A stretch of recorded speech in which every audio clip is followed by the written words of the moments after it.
قابل احترام جناب پروفیسر محمد وقاص صاحب، جناب پیر اشفاق صاحب، جناب اویس اسلم مرزا صاحب، جناب خالد بخاری صاحب، جاوید قریشی صاحب، لیاقت صاحب، نصرت صاحب، میرے انتہائی قابل احترام دوستوں، ساتھیوں، بھائیوں، عزیزوں اور قابل احترام دینی اور ایمانی بہنوں اور بیٹیوں، شاید 3 یا 4 دن ہی مزید رہ گئے ہیں اور یہ رحمتوں والا، برکتوں والا، عظمتوں والا، تقوی والا، طہارت قلب والا، تزکیہ نفس والا یہ مہینہ آنے والا ہے۔ ہم ایسے ہی منظر میں کچھ دن بعد بیٹھے ہوں گے کہ افطار کا وقت ہوگا اور ہم انتظار کر رہے ہوں گے۔ یہ لذتیں 1 سال کے بعد پھر آ رہی ہیں، اور اللہ کے نبی صلی اللہ علیہ وسلم خود رمضان کا استقبال کرتے تھے اور 2 ماہ پہلے ہی آپ تیاری شروع کر دیتے تھے۔ حدیث کی کتابوں میں آپ کی یہ دعا آتی ہے کہ اللہم بارک لنا فی رجب و شعبان وبلغنا رمضان، اللہ رجب میں بھی برکت عطا فرما، شعبان میں بھی برکت عطا فرما، اور رمضان تک پہنچنا ہمیں نصیب کر دے۔ یہ بہت بڑی سعادت ہے رمضان میں پہنچنا۔ اللہ تبارک و تعالی نے بعض مہینوں میں سے بعض مہینوں کو مہینوں کا سردار بنایا ہے، اور ان میں سے ایک یہ رمضان ہے۔ یہ مہینوں کا سردار ہے، اور اس لیے مہینوں کا سردار ہے کہ اس میں اللہ کا کلام اترا ہے۔ شہر رمضان الذی انزل فیہ القرآن، قرآن اتنا عظمت والا ہے کہ جس مہینے میں قرآن نازل ہوا، اللہ تبارک و تعالیٰ نے اس مہینے کو مہینوں کا سردار بنا دیا، اور جس رات میں نازل ہوا اس کو راتوں کا سردار بنا دیا۔ اِنَّا أَنزَلْنَاهُ فِي لَيْلَةِ الْقَدْرِ، اور جس شہر میں اترا اس شہر کو اللہ تبارک و تعالیٰ نے شہروں کا سردار بنا دیا، مکہ مکرمہ اور مدینہ منورہ۔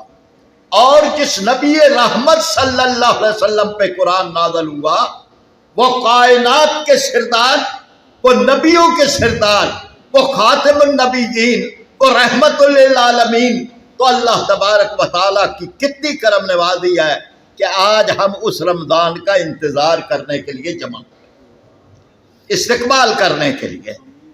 ہم میں سے ہر آدمی جانتا ہے کہ مہمان کا استقبال کیسے کرنا ہوتا ہے۔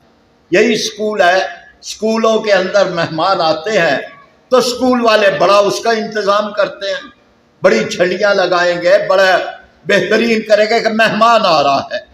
جتنا بڑا مہمان ہوگا اتنا ہی بڑا اس کا استقبال ہوگا۔ اگر کوئی ڈپٹی کمشنر آ رہا ہے، وزیر آ رہا ہے، کوئی صدر آ رہا ہے، آج کل تو جا رہے ہیں، لیکن کوئی آ رہا ہے تو اس کا اتنا ہی استقبال جو ہے۔ لیکن یہ جو مہمان آ رہا ہے یہ اللہ کا مہمان ہے، اللہ کا مہمان، اور اللہ کا مہمان ہمارے پاس آ رہا ہے، ہر سال آتا ہے۔ کتنی اس کی کرم نوازی ہے، وہ اپنا مہمان ہر سال بھیجتا ہے۔ اور جو مہمان اللہ کا یہ آتا ہے، یہ ہم سے لینے نہیں آتا، ہم کو دینے آتا ہے۔ بہت کچھ دے کے جاتا ہے، رحمتیں لے کے آتا ہے، برکتیں لے کے آتا ہے، مغفرت لے کے آتا ہے، جہنم سے آزادی لے کے آتا ہے، رزق میں اضافہ لے کے آتا ہے، بہت کچھ لے کے آتا ہے۔ اللہ کے نبی صلی اللہ علیہ وسلم نے جب یہ مہینہ پہلی مرتبہ یہ روزے فرض ہوئے، یا ایھا الذین آمنوا کتب علیکم الصیام کما کتب علی الذین من قبلکم، تو آپ نے اہل ایمان کو جمع کر کے ایک خطبہ دیا، اور اس خطبے میں آپ نے ارشاد فرمایا، لوگوں ایک مہینہ تم پہ ایسا آ رہا ہے جس مہینے کے دن بھی برکتوں والے ہیں اور جس کی راتیں بھی برکتوں والی ہیں۔ اس مہینے کے اندر دن کے روزے فرض ہیں اور رات کا قیام نفل ہے۔ اس مہینے کے اندر ایک رات ایسی ہے جس ایک رات کی عبادت کا اجر 1000 مہینوں کی عبادت سے بڑھتے ہیں۔ اسی طرح اللہ تبارک و تعالیٰ کے نبی صلی اللہ علیہ وسلم نے ارشاد فرمایا کہ یہ شہر صبر، صبر کا مہینہ، شہر المواسات، ہمدردی کا مہینہ ہے۔ اور آپ نے ارشاد فرمایا اس مہینے میں اللہ تبارک و تعالیٰ اہل ایمان کے رزق میں اضافہ کر دیتے ہیں۔ پھر اسی طرح اللہ کے نبی صلی اللہ علیہ وسلم نے ارشاد فرمایا کہ روزہ دار کو روزہ افطار کرنے کا بڑا اجر ہے، چاہے ایک پانی کے گھونٹ یا لسی کے ایک گھونٹ کے اوپر کسی کا افطار کروا دے، اللہ تبارک و تعالیٰ اجر عطا کرے۔ تو یہ مہینہ بڑا ہی عظیم الشان مہینہ ہے۔ اب اس سے کے بارے میں بہت ساری باتیں ہیں، لیکن چونکہ مغرب کا وقت بھی ایک وقت پہ آ جانا ہے تو میں آپ کے سامنے اہم پہلو عرض کروں گا۔ لیکن پہلے یہ بات مجھے آپ کی خدمت میں عرض کرنی ہے کہ اللہ تعالیٰ نے قرآن پاک میں مسلمانوں کو کہیں بھی قوم نہیں کہا، جہاں بھی کہا ہے امت کہا ہے۔ قوم اور امت میں فرق ہے، قومیں عصبیتوں سے بنتی ہیں، امت عقیدے سے بنتی ہے۔ قوم زبانوں، علاقوں، نسلوں سے بنتی ہے، امت ایمان سے بنتی ہے۔ ہم امت ہیں۔ اب اس امت کے 3 بڑے پہلو قرآن نے بیان کیے ہیں۔ پہلا پہلو یہ ہے ان ھذہ امتکم امۃ واحدہ، یہ تمہاری امت امت واحدہ ہے، یہ ایک امت ہے، امت واحدہ ہے۔ دوسری صفت بیان کی ہے وَكَذَلِكَ جَعَلْنَاكُمْ أُمَّةً وَسَطًا لِتَكُونُوا شُهَدَاءَ عَلَى النَّاسِ، اہل ایمان ہم نے تمہیں امت وسط بنایا ہے، ساری انسانیت پر تمہیں گواہ بنایا گیا۔ تیسری بات جو ارشاد فرمائی ہے وہ ہے كُنتُمْ خَيْرَ أُمَّةٍ أُخْرِجَتْ لِلنَّاسِ، دنیا کی سب سے بہترین امت ہو، اور اس لیے بہترین ہو کہ تمہیں سارے انسانوں کے لیے تیار کیا گیا ہے۔ کیا کام کرو گے؟ تامرون بالمعروف، نیکی کا حکم دو گے، وتنہون عن المنکر، برائی سے روکو گے۔ یعنی گویا کہ یہ امت بنائی اس لیے گئی ہے کہ ساری دنیا میں نیکی پھیل جائے اور ساری دنیا سے برائی ختم ہو جائے۔ ایک بہت بڑا کام، بہت بڑا ٹاسک، بہت بڑی ڈیوٹی ہماری لگائی ہے۔ ہمیں پتہ نہیں ہے کہ ہمارے ذمہ کیا ڈیوٹی ہے، لیکن ڈیوٹی یہ لگائی گئی ہے کہ ساری دنیا میں نیکی پھیل جائے اور ساری دنیا سے برائی ختم ہو جائے۔ آج یہ نہیں ہو رہی۔ اب یہ جتنا بڑا کام تھا، اتنی بڑی ٹریننگ کی بھی ضرورت تھی کہ جس امت کے ذمہ یہ کام ہے کہ ساری دنیا میں نیکی پھیلا دے، تو اس امت کو بڑا فرض شناس ہونا چاہیے، ڈیوٹی والا ہونا چاہیے۔ اس کے ذمہ یہ کام ہے، جیسے فوج کو تیار کیا جاتا ہے جنگ کے لیے، تو وہ ڈیوٹی حالت امن کے اندر بھی اتنی سخت دیتی ہے جتنی جنگ کے لیے ہوتی ہے۔ تو اسی طرح اس امت کو اللہ تبارک و تعالیٰ نے یہ کیا کہ سال کے اندر ایک مرتبہ اس امت کی ٹریننگ کے لیے ایک پورا مہینہ آتا ہے، تربیت دینے کے لیے۔ اب بہت بڑا کام ہے یہاں تربیت کرنی ہو، یہ اسکول والے ہیں، پروفیسر بیٹھے ہیں، 100 بچے کی ٹریننگ کرنی ہو، 100 استادوں کی ٹریننگ کرنی ہو، بڑی مشکل ہے۔ لیکن میرا رب 1 ارب 60 کروڑ انسانوں کی تربیت کر رہا ہے، اور ہر سال یہ ٹریننگ کا مہینہ آتا ہے اور تربیت کا مہینہ آتا ہے، تو دنیا بھر میں پتہ چل جاتا ہے کہ یہ برکتوں والا مہینہ آ گیا۔ ہمارے اوقات بدل جاتے ہیں، کھانے پینے کے اوقات، سونے جاگنے کے اوقات، ہر چیز بدل جاتی ہے۔ پتہ چلتا ہے بھائی یہ مہینہ آ گیا ہے، اور اس مہینے کے اندر کوئی روزہ نہ بھی رکھے اس کو بھی پتہ تو چلتا ہے کہ یہ مہینہ آ گیا ہے۔ اب اس کے اندر اللہ تعالیٰ کیا ٹریننگ دے رہے ہیں، کیا تربیت کر رہے ہیں، اور یہ ٹریننگ 1 مہینے کے لیے نہیں ہوتی، یہ پورے سال کے لیے ہوتی ہے، لیکن ہم مہینے کے بعد بھول جاتے ہیں۔ پہلی اس میں صفت یہ ہے اس ٹریننگ میں، جسے تقویٰ کہا گیا، لعلکم تتقون۔ یہ تقویٰ کیا ہے؟ یہ ہے اللہ کو حاضر و ناظر سمجھنے کا نام تقویٰ ہے۔ اللہ دیکھ رہا ہے، اب رمضان کے اندر یہ ٹریننگ ہوتی ہے کہ دن کے اندر ایک آدمی جس نے روزہ رکھا ہے اسے بھوک بھی لگے پیاس لگے، لیکن وہ شدت کی پیاس کے اندر بھی پانی موجود ہے، چھپ کے پی سکتا ہے لیکن نہیں پیتا۔ بہت بھوک لگی ہو تب بھی وہ خیال نہیں کرتا کہ ذرا تھوڑا سا چکھ لیں، کھا لیں اس بھوک کو مٹانے کے لیے، حالانکہ ہر چیز سامنے پڑی ہوئی ہوتی ہے۔ تو کیا احساس ہوتا ہے؟ صرف ایک احساس ہوتا ہے، کوئی دیکھے نہ دیکھے میرا رب تو دیکھ رہا۔ اب یہ ٹریننگ ہے، کوئی دیکھے نہ دیکھے میرا رب تو دیکھ رہا۔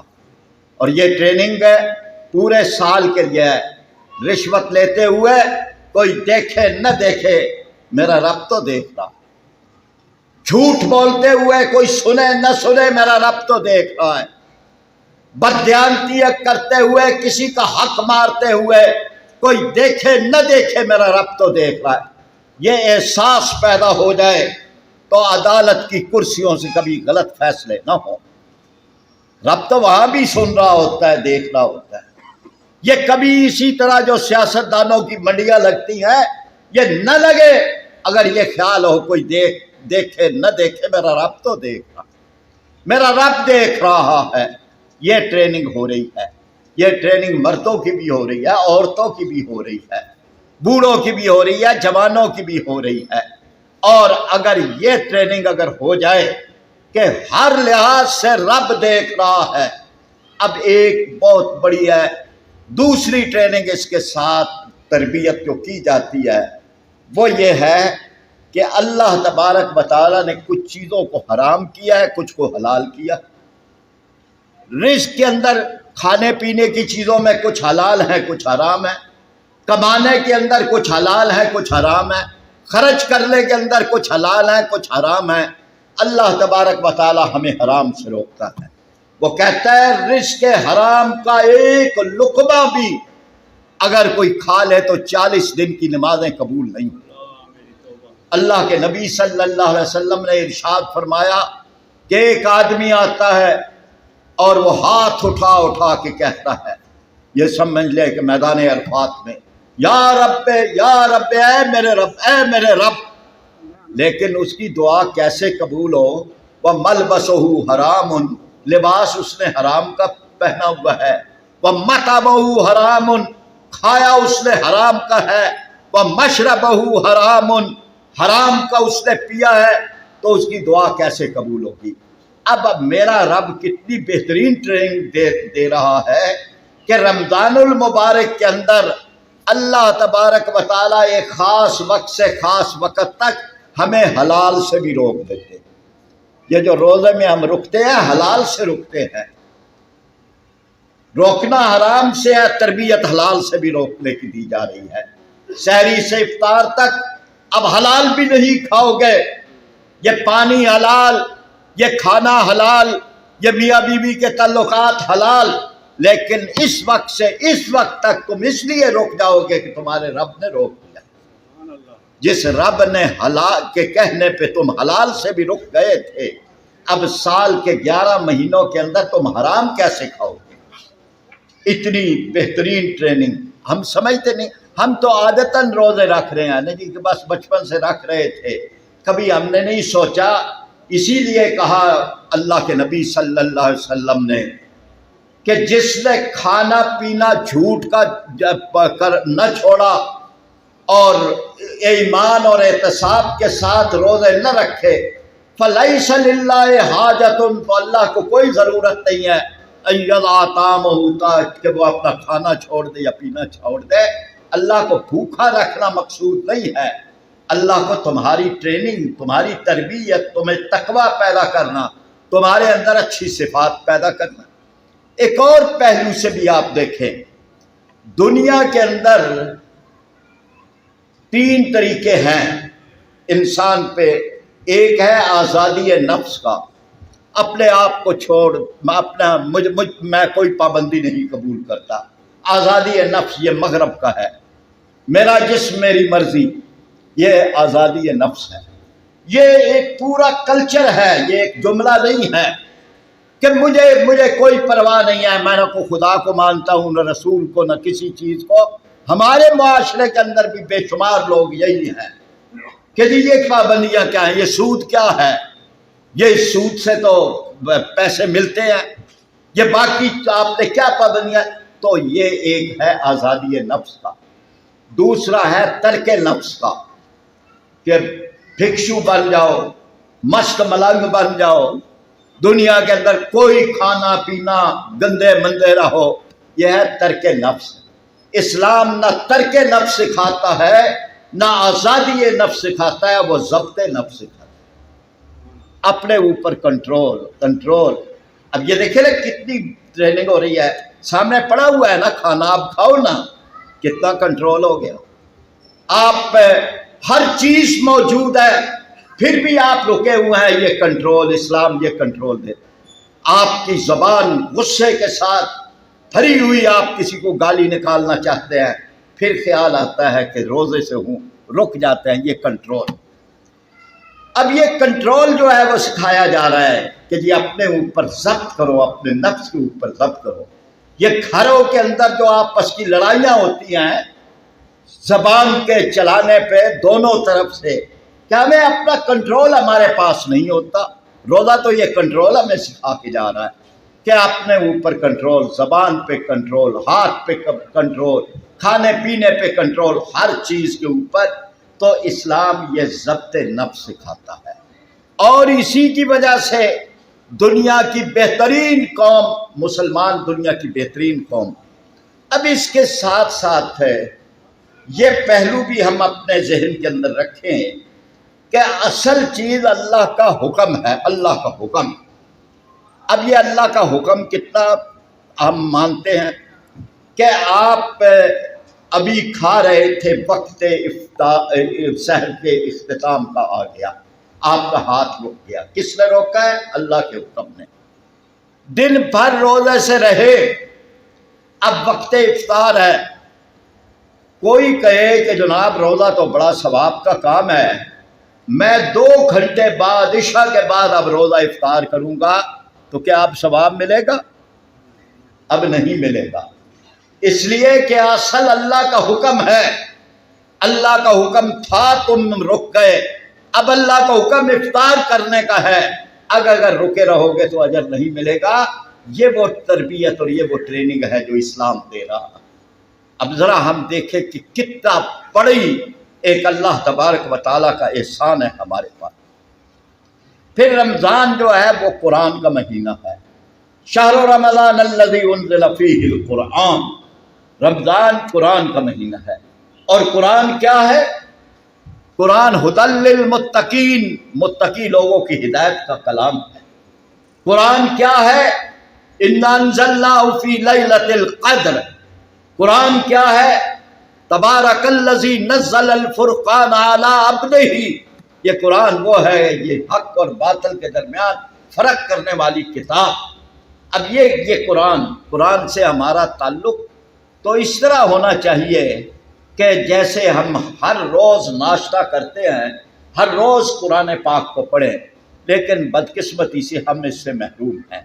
تو رمضان کا ایک مہینہ آتا ہے کہ لوگوں سال بھر قرآن سے تمہارا تعلق نہیں رہا، لیکن اب تو آؤ اللہ کے اس کلام کے ساتھ جڑ جاؤ۔ اس کلام کو اب کس طرح سے ہے؟ رات کو تراویح کے اندر سننا ہے، پھر ایک مرتبہ قرآن پاک کی تلاوت سب نے پورے رمضان کے اندر روز کا 1 سپارہ پڑھ کے، تو آپ رمضان کے اندر قرآن کو، یہ قرآن کا مہینہ۔ پھر قرآن کو ترجمے سے پڑھنا، اصل قرآن تو سمجھنے کی چیز ہے، اس میں میرے رب نے میرے ساتھ کلام کیا ہے، فیہ ذکرکم، قرآن کہتا ہے کہ یہ وہ کتاب ہے جس میں تیرا ذکر ہے۔ یہ مجھ سے کہہ رہے ہیں، آپ سے کہہ رہے ہیں، اس سے کہہ رہے ہیں، اس سے کہہ رہے ہیں، مردوں سے ارشاد ہو رہا ہے، عورتوں سے، فیہ ذکرکم، اس میں تمہارا ذکر ہے۔ اب ہمیں ڈھونڈنا تو چاہیے کہ میرا ذکر کہاں ہے قرآن میں۔ تو یہ جو قرآن ہے، اس کو رمضان کے اندر قرآن کے ساتھ جڑنا ہے۔ مولانا مودودی رحمۃ اللہ علیہ پہ اللہ تعالیٰ لاکھوں رحمتیں بھیجے، انہوں نے بہت ہی خوبصورت طریقے سے قرآن پاک کا ترجمہ اور اس کا تشریح تفہیم القرآن آپ کی کوئی اور بھی پڑھے، یعنی ضروری نہیں ہے لیکن آپ کی آسانی کے لیے ایک بڑی آسان طریقے سے، تو رمضان کا قرآن کے ساتھ تعلق ہے۔ پھر اسی طرح سے رمضان کا ایک اور ہمارے ساتھ تعلق ہے کہ رمضان پاکستان کا مہینہ ہے۔ رمضان قرآن کا بھی مہینہ ہے اور رمضان پاکستان کا بھی مہینہ ہے۔ پاکستان کا مہینہ کیوں ہے؟ جب 14 اگست 1947 کو پاکستان بنا تو وہ 27 رمضان المبارک کی شب تھی اور جمعۃ الوداع تھا، یعنی یہ بہت کم ہوتا ہے کہ دن جمعۃ الوداع ہو اور رات 27ویں کی ہو۔ اللہ تعالیٰ نے پاکستان کو اتنی برکتوں والے دل میں اور اتنی برکتوں والی رات میں نازل کیا اور اہل پاکستان کو بتا دیا کہ یہ ملک ہے اور یہ قانون ہے، یہ ملک ہے اور یہ تمہاری ترقی کا راستہ ہے، یہ ملک ہے اور یہ تمہارا آئین ہے۔ اب یہ قرآن پاک کو ہم نے اپنا ملک کا آئین نہیں بنایا۔ آج ہم پھٹک رہے ہیں، آج ہم مہنگائی کے رونے رو رہے ہیں، آج ہم شام غریبہ منا رہے ہیں، آج بھوک اور افلاس ہے ہمارے ہاں، آج غربتیں بڑھ رہی ہیں، آج غریب کی بیٹی صرف اس لیے گھروں میں بیٹھی بیٹھی بوڑھی ہو جاتی ہے کہ جہیز کے لیے پیسے نہیں ہے۔ آج کسی کو پرواہ نہیں کہ لوگوں کے گھروں کے اندر فاقے ہیں۔ جو قرآن نے ہمیں اللہ تعالیٰ نے قرآن کی شب جو ملک ہمیں دیا تھا، یہ ملک سود کے کاروباروں کے لیے نہیں دیا تھا، یہ رشوتوں کے لیے نہیں دیا تھا، یہ غریب پر ظلم کرنے کے لیے نہیں دیا تھا، یہ غریب کی چمڑی ادھیڑنے کے لیے نہیں دیا تھا، یہ اس لیے نہیں دیا تھا کہ کوئی وڈیرے اور زیادہ وڈیرے بن جائیں، یہ اس لیے نہیں دیا تھا، یہ اس لیے نہیں دیا تھا کہ یہ لٹیرے اس کو لوٹتے رہیں۔ اللہ تبارک و تعالیٰ نے یہ ملک شہیدوں کی قربانیوں سے دیا تھا۔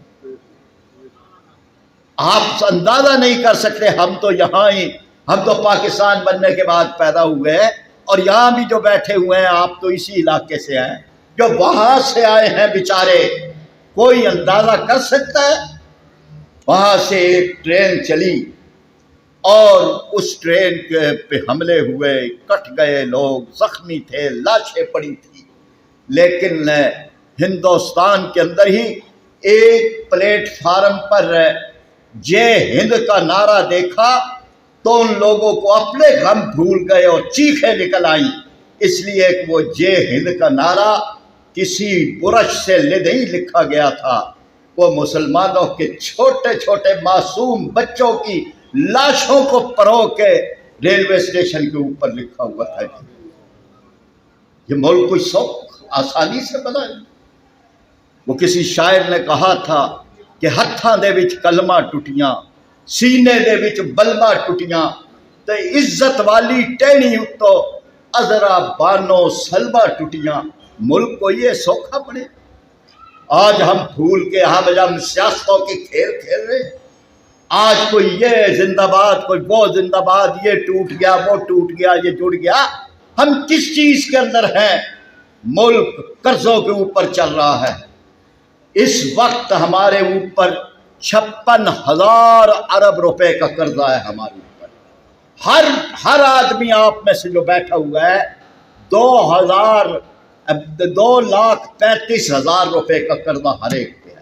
جو ملک پہ قرضہ ہے وہ لوگوں پہ قرضہ ہے، ہم ہی دے رہے ہیں نا، یہ ٹیکسوں میں دے رہے ہیں، ہر چیز پہ، بجلی پہ ٹیکس۔ آپ ابھی جو ہے اپنا بجلی کا بل دیکھیں، قیمت بجلی وہ اگر 780 روپے ہے اور بل آپ کو 1690 کا آیا ہے تو باقی سارا ٹیکس ہے، وہ آپ ٹیکس دے دیں۔ ہر چیز میں موبائل کارڈ آپ بیلنس ڈالتے ہیں 25 روپے کٹ جاتے ہیں۔ تو یہ ہے کہ جس کا آج ہمیں کہنا ہے آپ سے، میرے دوستوں، بھائیوں، ساتھیوں، رمضان ہمیں بہت کچھ بتا کے جاتا ہے۔ رمضان کے اندر ہم بدلے ہوئے ہوتے ہیں۔ رمضان ہمیں بتاتا ہے کہ اس ملک میں اسلامی نظام آئے گا تو اس طرح مسجدیں بھر جائیں گی جو رمضان میں بھرتی ہیں۔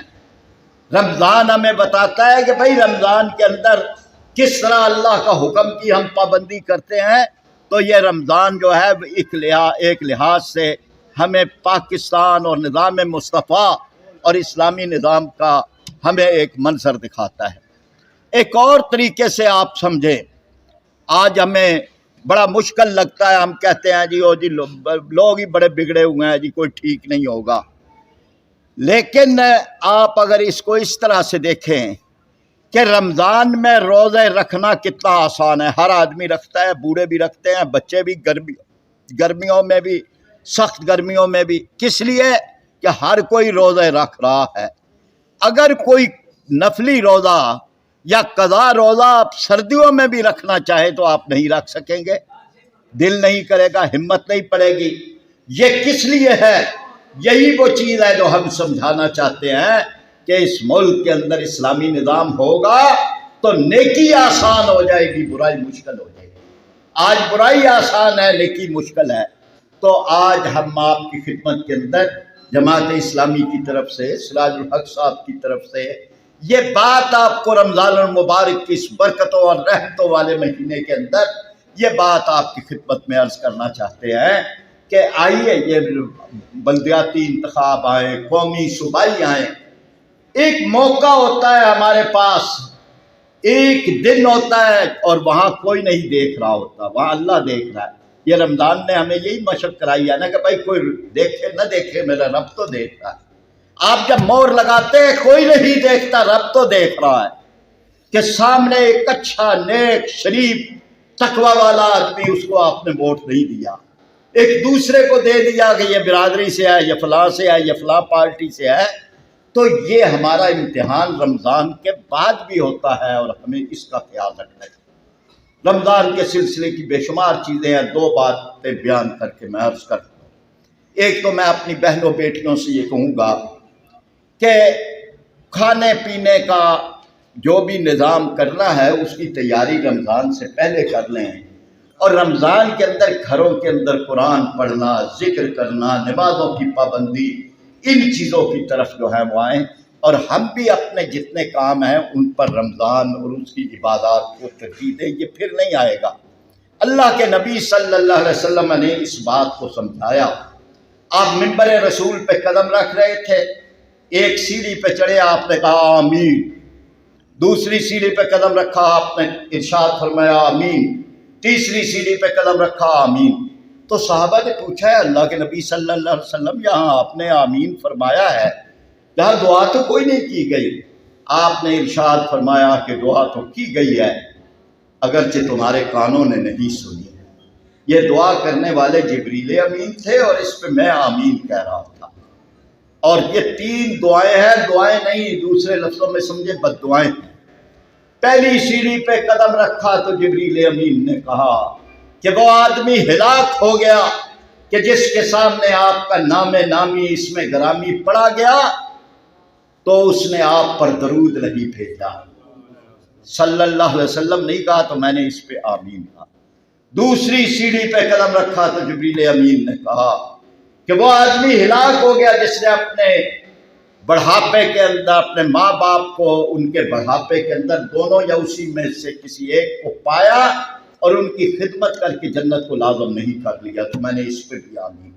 اور تیسری سیڑھی پہ قدم رکھا تو جبریل امین نے کہا کہ وہ آدمی ہلاک ہو گیا جس نے رمضان المبارک کو پایا اور پھر اللہ کے ساتھ جڑ کر اپنے آپ کو جہنم سے آزاد نہیں کروا لیا، تو میں نے اس پہ بھی آمین۔ اب آپ اندازہ کریں، رمضان تو آ کے گزر جائے گا، لیکن اگر ہمارا نام جہنم سے نکلنے والوں کی فہرست میں نہ آیا تو ہم سے زیادہ محروم کوئی نہیں ہوگا۔ اللہ تبارک و تعالی جنہوں نے بھی اس کا انتظام کیا ان کو بھی، آپ تمام حضرات جو آئے ہیں ان کو بھی اللہ تعالی رحمتوں، برکتوں، حفاظتوں سے نوازے اور رمضان تک پہنچنا نصیب کر دے۔ اللہم بلغنا رمضان، اللہ رمضان تک پہنچا دے، صحت کے ساتھ، تندرستی کے ساتھ، ایمان کی سلامتی کے ساتھ، تقوی کے ساتھ، اچھے دل کے ساتھ، صاف نیتوں کے ساتھ، توبہ کی تمنا کے ساتھ، جہنم سے آزادی کی تمنا کے ساتھ۔ وآخر دعوانا